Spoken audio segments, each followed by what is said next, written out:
ஜனாதிபதி மாளிகையில் இருந்து எனக்கு ஒரு அழைப்பு. உனக்காக அப்துல் கலாம் ஜனாதிபதி பேசினாரு டெல்லியில இருந்து எப்படின்னு கேட்டு, நான் தான் சார் ஜனாதிபதி கிட்ட பேசினேன்னு அசந்து போயிட்டேன். ஒரு சம்பவத்தை சொல்றேன். அந்த கல்வி ஒரு மனிதனை எந்த அளவிற்கு உயர்த்தும் என்று.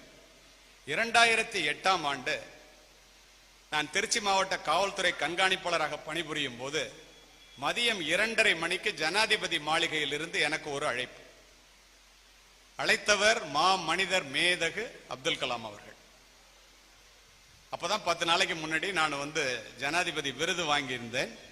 தமிழகத்திலிருந்து விருது வாங்கினவர்களிலே நான் ஒருவன், குறிப்பிட்டவர்களிலே என்ற காரணத்தினால் அவருக்கு என்னை தெரியும். இதை நான் சொல்லுவது எதற்காக என்றால், உங்க மாவட்டத்துல துறையூர்னு ஒரு ஊர் இருக்கான்னு கேட்டார். ஆமான்னு. ஒரு பொண்ணு 17 வயசு தான் ஆகுது. அந்த பொண்ணு +2ல மாவட்டத்துல முதலா மார்க் வாங்கியிருக்கு. பெண்களும் இங்கே இருக்கின்றீர்கள்.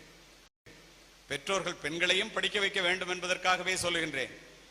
அந்த பெண்ணுக்கு 47 வயதுடைய தாய் மாமாவை 2ஆம் தரமா கல்யாணம் பண்ணி வைக்கிறதுக்கு முயற்சி நடக்கிறதா எனக்கு தெரியுது.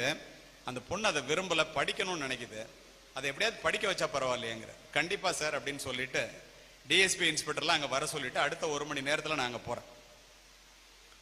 அவங்க அம்மா அப்பாவை நான் கூப்பிட்டு பேசினேன். உடனே ஒத்துக்கிட்டாங்க. சார் வறுமை தான் சார் காரணம், வேற ஒன்றும் இல்லை. 30 வயசு வித்தியாசத்தில் கல்யாணம் பண்ணி வைக்கிறது எங்களுக்கே விருப்பம் இல்லை தான். அது சட்டப்படி குற்றம் நீங்கள் சொல்லிட்டீங்க, நாங்கள் நிறுத்திடுறோம் சார். இப்போ படிக்கணும்னு சொல்கிறா சார். நாங்கள் அதுக்கு தான் நான் வந்திருக்கேன்னு சொல்லிட்டு அந்த பொண்ணை கூப்பிட்டு நீ என்ன படிக்கணும்னு கேட்டேன். திருச்சியில் உள்ள மிகப்பெரிய ஒரு கல்லூரியை சொல்லி கம்ப்யூட்டர் சயின்ஸ் குரூப் படிக்கணும்னு அங்கேருந்தே அந்த பிரின்சிபல்கிட்ட பேசினேன். கம்ப்யூட்டர் சயின்ஸ் குரூப் கொடுத்துட்றேன்ட்டாங்க. நான் அந்த பொண்ணுகிட்ட சொன்னேன், உன் கல்யாணமும் நின்றுச்சு, உனக்கு பிடிக்கல,